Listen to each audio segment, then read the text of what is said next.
Third oral question, Baroness Taylor of Stevenage. Thank you.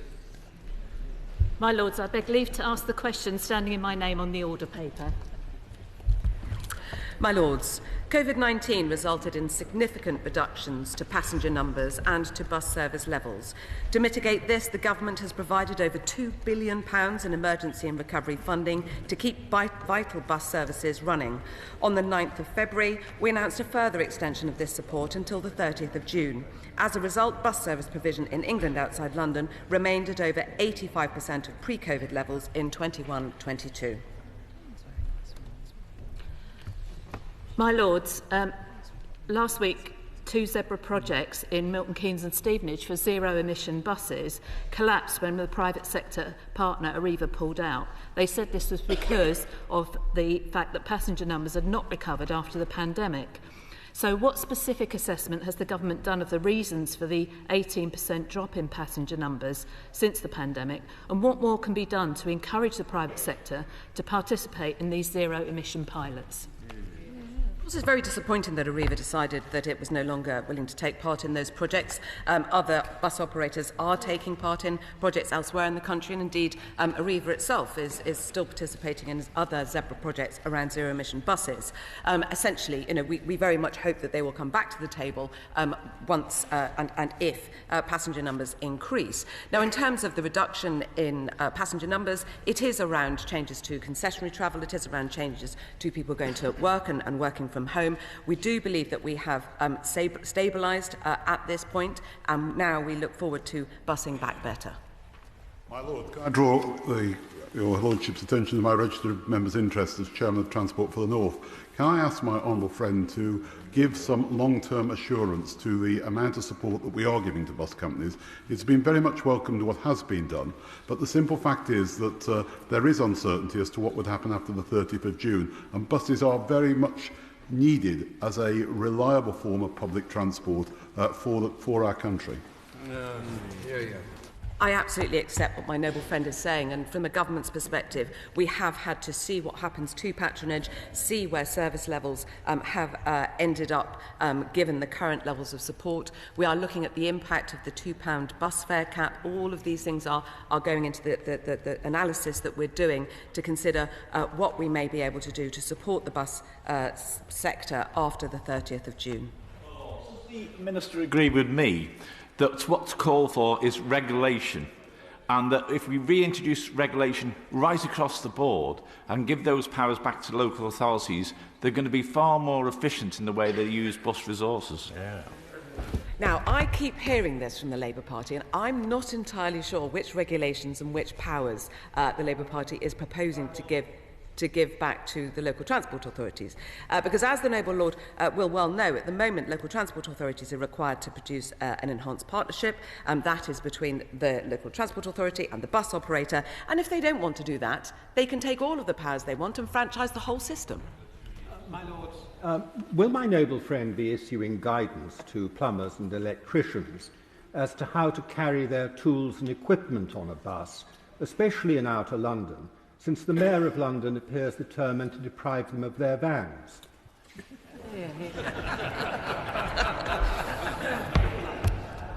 Questions is fun today, isn't it? The government will not be issuing guidance to plumbers and electricians on the basis that they probably know how to carry their tools. And of course, we are looking with great interest in the introduction that the Mayor of London is proposing, the extension of ULEZ. I would also point out that the Mayor of London, I think it was yesterday, announced something called the Superloop, which sounds something very new for outer London.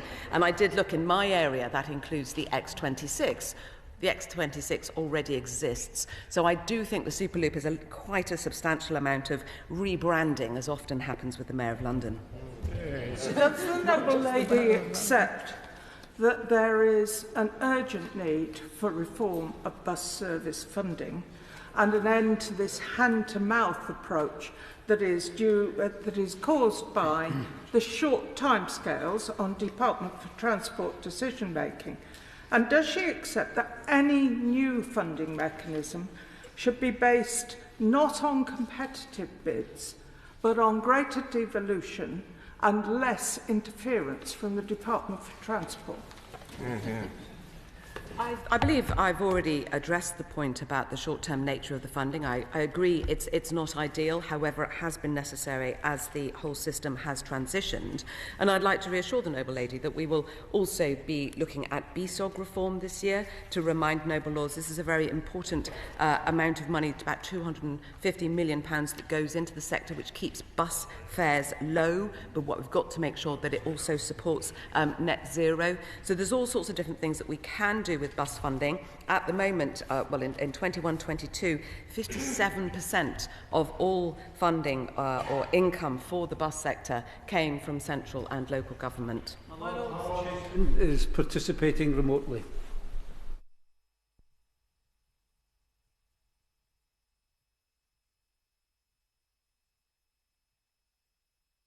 Or not.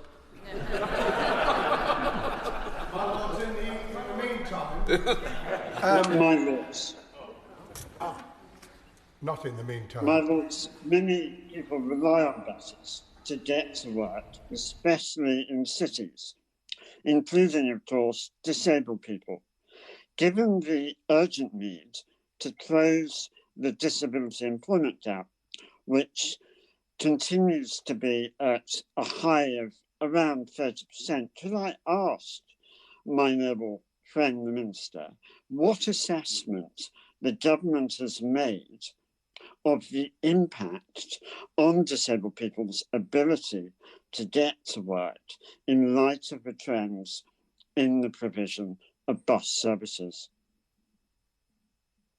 We set out in our long-term national bus strategy, ensuring the safe and comfortable movement of all people on buses, including those with accessibility issues, is an absolute priority. I will take back to the department the question that my noble friend has raised about disabled people specifically.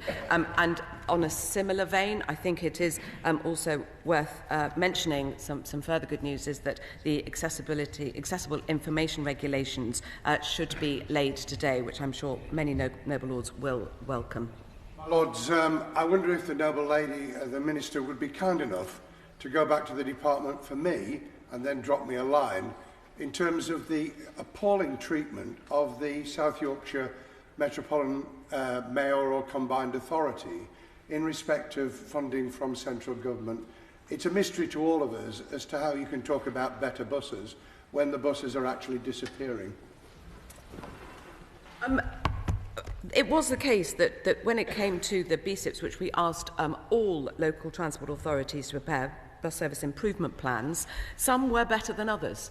And the best ones were given funding, and the ones that were not so good, what we did there was we supported the local transport authority by providing them with revenue support so that they could upskill their staff and improve their BSIPs for the future. I believe that's what happened in South Yorkshire, and I very much hope that they've been able to use the money that we've given them successfully.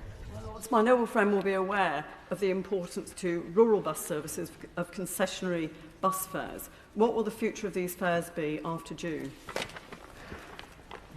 We're not planning any changes to the concessionary bus fares in terms of the amounts. However, we are looking very closely at the implementation of the concessionary fares scheme.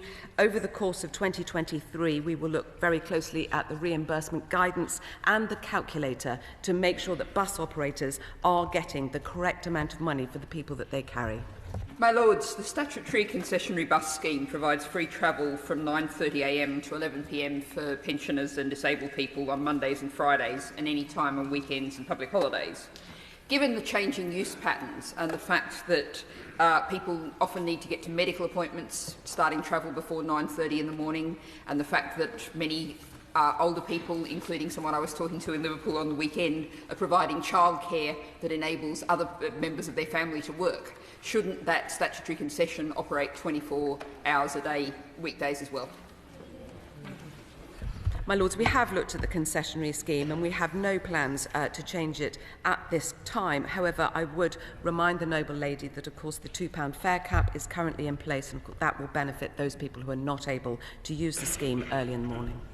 My Lords, my understanding is that when a bus is cancelled at very short notice, and they are often due to congestion, that data is not filtering through in real time to Google Maps or to any of the national APIs. This makes it very difficult for people to plan their journeys and has an impact on economic productivity. Will the Minister look into this and see what can be done to put it right?